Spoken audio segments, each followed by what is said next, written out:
Welcome to Megaren TV Bunny topic.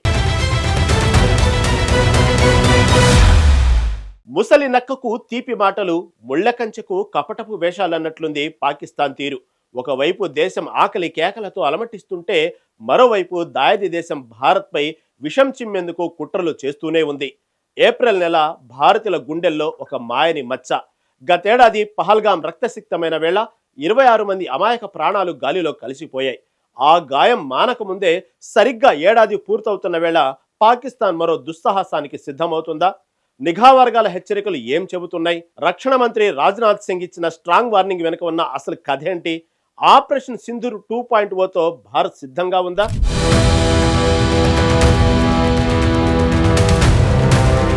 సరిగ్గా ఏడాది క్రితం 2025 ఏప్రిల్ 22న జమ్మూ కాశ్మీర్లోని పహల్గాం స్వర్గం లాంటి లోయ రక్తంతో తడిసిపోయింది.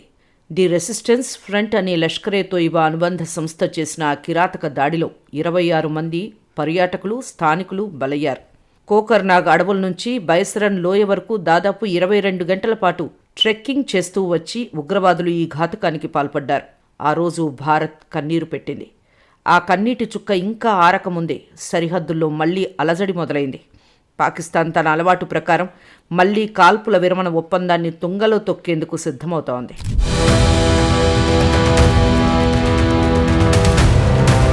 ప్రకృతి ఒడిలో సేద తీరుదామని వెళ్లిన పర్యాటకులు, స్థానిక అమాయక ప్రజలు అంతా ఒక అందమైన సాయంత్రాన్ని ఆస్వాదిస్తున్న వేళ ఒక్కసారిగా మృత్యువు తుపాకీ గుళ్ల రూపంలో విరుచుకుపడింది.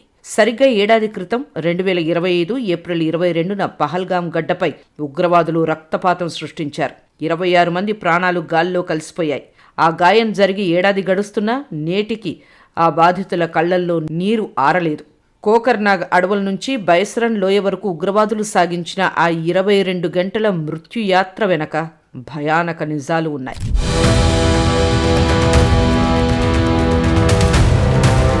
కశ్మీర్ అంటేనే భూతల స్వర్గం. అందులోనూ పహల్గాం అందాలకు పర్యాటకులు ఫిదా అయిపోతుంటారు. కానీ 2025 ఏప్రిల్ 22న ఆ స్వర్గం నరకప్రాయమైంది.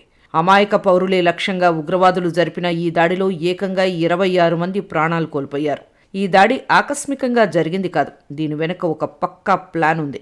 ఉగ్రవాదులు అత్యంత వ్యూహాత్మకంగా కోకర్నాగ్ దట్టమైన అడవుల్లోకి ప్రవేశించారు. అక్కడి నుంచి బైసరన్ లోయ వరకు దాదాపు 22 గంటల పాటు విరామం లేకుండా ట్రెక్కింగ్ చేస్తూ ముందుకు సాగారు. ఎవరికీ అనుమానం రాకుండా అటవీ మార్గాల ద్వారా పర్యాటక ప్రాంతాలకు చేరుకుని ఒక్కసారిగా విచక్షణారహితంగా కాల్పులకు తెగబడ్డారు. ఆ 22 గంటల ప్రయాణం చివరకు 26 కుటుంబాల్లో చీకటిని నింపింది.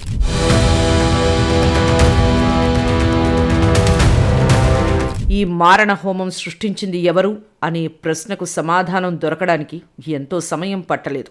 ఆ దాడికి తామే బాధ్యత వహిస్తున్నట్లు నిషేధిత ఉగ్రవాద సంస్థ ది రెసిస్టెన్స్ ఫ్రంట్ ప్రకటించింది. పేరు కొత్తదైనా దీని మూలాలు పాతవే. పాకిస్తాన్ కేంద్రంగా పనిచేస్తున్న లష్కరే తోయిబాకు ఇది అనుబంధ సంస్థ. అంతర్జాతీయ ఒత్తిడి నుంచి తప్పించుకోవడానికి, స్థానిక తిరుగుబాటుగా చిత్రీకరించడానికి లష్కరే ఈ టీఆర్ఎఫ్ ముసుగులో వికృత చేష్టలకు పాల్పడుతోంది. పక్కా ఇంటెలిజెన్స్ సమాచారం ప్రకారం సరిహద్దుల అవతల నుంచి అందిన ఆదేశాలతోనే ఈ ఘాతుకానికి ఒడిగట్టారు.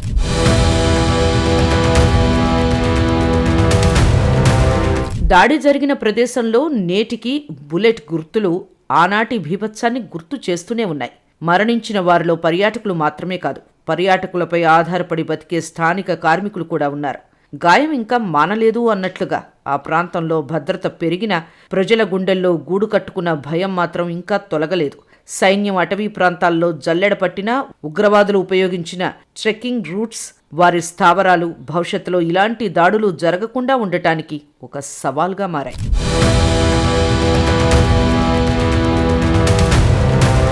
అమాయకుల రక్తాన్ని చిందించడమే లక్ష్యంగా పెట్టుకున్న ఉగ్రవాద సంస్థలకు ఈ దాడి ఒక ఉదాహరణ. 26 మంది ప్రాణాలను బలిగొన్న టీఆర్ఎఫ్ ఉగ్రవాదుల కోసం భద్రతా బలగాలు వేట కొనసాగిస్తూనే ఉన్నాయి. అయితే పహల్గాం వంటి పర్యాటక ప్రాంతాల్లో సామాన్యుల భద్రత ఎంతవరకు ఉంది? అడవుల గుండా ఉగ్రవాదులు కిలోమీటర్ల మేర నడిచి వస్తున్నా పసిగట్టలేకపోవటం ఎవరి వైఫల్యం? ఇలాంటి ప్రశ్నలు బాధితుల కుటుంబాలను నేటికి వేధిస్తూనే ఉన్నాయి. ఏది ఏమైనా ఆ 22 గంటల మృత్యు యాత్ర మిగిల్చిన చేదు జ్ఞాపకాలు కాశ్మీర్ చరిత్రలో ఒక నల్లటి అధ్యాయంగా మిగిలిపోతాయి.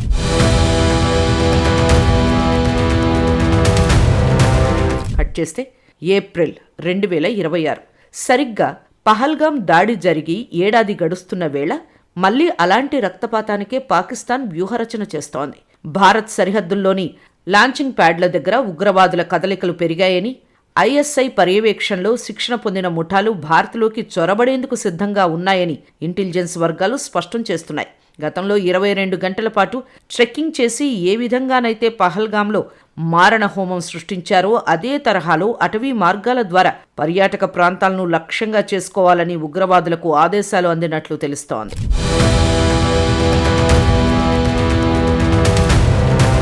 అయితే పాక్ ఎందుకు ఈ సాహసానికి ఒడిగడుతోంది? దీని వెనుక బలమైన కారణాలున్నాయి. ప్రస్తుతం పాకిస్తాన్ ఆర్థిక పరిస్థితి అత్యంత దారుణంగా తయారైంది. అంతర్జాతీయంగా పెరుగుతున్న చమురు ధరలు పాక్ సామాన్యుడి నడ్డి విరుస్తున్నాయి. అప్పుల కోసం ఐఎంఎఫ్ విధిస్తున్న కఠిన నిబంధనలు, పన్నుల భారంతో ప్రజలు రోడ్డెక్కి నిరసనలు తెలుపుతున్నారు. నిత్యావసర ధరలు ఆకాశాన్ని తాకడంతో ప్రభుత్వంపై తీవ్ర వ్యతిరేకత వ్యక్తమవుతోంది. సరిగ్గా ఇలాంటి సమయంలోనే ప్రజల దృష్టిని మళ్లించడానికి భారత్ వ్యతిరేకత అనే పాత మంత్రాన్ని పాక్ పాలకులు జపిస్తున్నారు. భారత్పై దాడి జరిగితే ప్రజల కోపం దేశభక్తిగా మారుతుందని పాక్ ఆర్మీ భావిస్తోంది.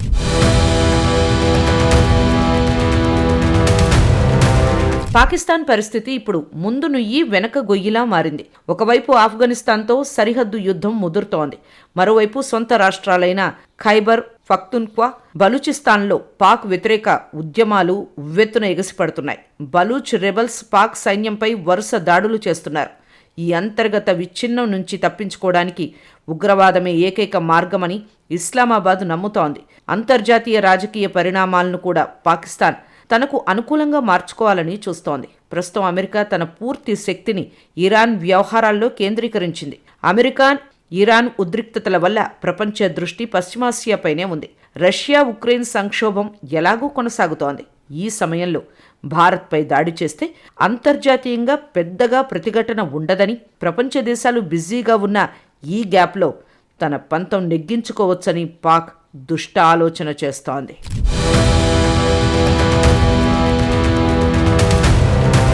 తాజాగా పాకిస్తాన్లో జరిగిన ఒక వివిఐపి పెళ్లిలో నిషేధిత ఉగ్రవాద సంస్థ లష్కర్-ఏ-తోయిబాకు పాక్ ప్రభుత్వం ఇస్తున్న మద్దతు బయటపడింది. షెహబాజ్ షరీఫ్ సలహాదారు రానా సనావుల్లా ఈ పెళ్లికి హాజరయ్యారు. లష్కర్-ఏ-తోయిబా చీఫ్ హఫీజ్ సయ్యద్ కుమారుడు తలహార్ సయ్యద్ కూడా హాజరయ్యాడు.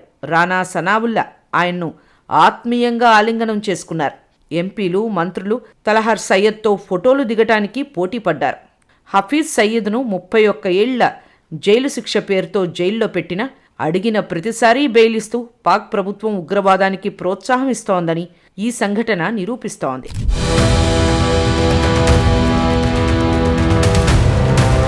పాకిస్తాన్ కవ్వింపు చర్యలు సరిహద్దులు దాటితే పరిణామాలు ఎంత తీవ్రంగా ఉంటాయో రక్షణ మంత్రి రాజ్నాథ్ సింగ్ స్పష్టమైన సంకేతాలు ఇచ్చారు.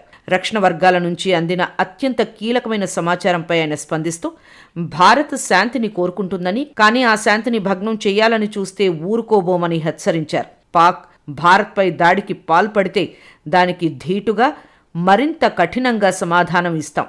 మా సైన్యం అన్ని విధాలా సిద్ధంగా ఉంది అని ఆయన ప్రకటించడం శత్రు దేశానికి ఒక గట్టి వార్నింగ్గా నిలిచింది. ఇది కేవలం మాటలు మాత్రమే కాదు, భారత్ సైన్యం యొక్క ఆత్మవిశ్వాసానికి నిదర్శనం.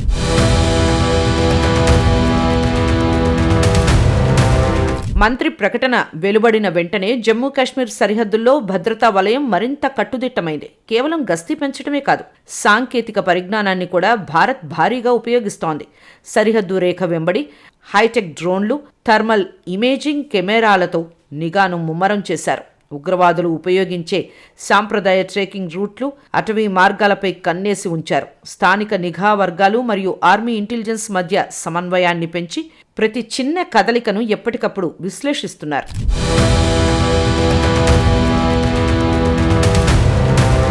ఒకవైపు పాకిస్తాన్ తన అంతర్గత సమస్యల నుంచి ప్రజల దృష్టిని మళ్లించేందుకు కుట్రలు చేస్తుంటే, భారత్ మాత్రం డిఫెన్సివ్ నుంచి అఫెన్సివ్ మూడ్లోకి మారింది. సరిహద్దు ప్రాంతాల్లో సైనిక సిద్ధతను భారీగా పెంచారు. శత్రువు చొరబాటుకు ప్రయత్నిస్తే అక్కడికక్కడే మట్టుబెట్టేలా క్విక్ రియాక్షన్ టీమ్స్ రంగంలోకి దిగాయి. గతంలో జరిగిన పొరపాట్లు పునరావృతం కాకుండా ముఖ్యంగా పర్యాటక ప్రాంతాలు మరియు సున్నితమైన ప్రదేశాల్లో సెక్యూరిటీ ఆడిట్ నిర్వహిస్తున్నారు. సైన్యం, బీఎస్ఎఫ్, జమ్మూ కాశ్మీర్ పోలీసులు ఒకే తాటిపైకి వచ్చి ఉగ్రవాద వ్యతిరేక ఆపరేషన్లను ముమ్మరం చేశారు.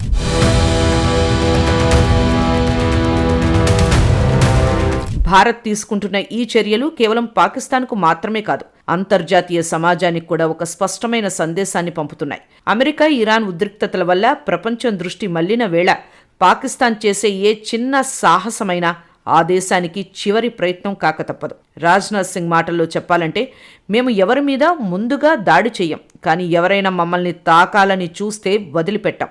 ఈ వాక్యం ఇప్పుడు భారత రక్షణ దళాలకు దిక్సూచిలా మారింది.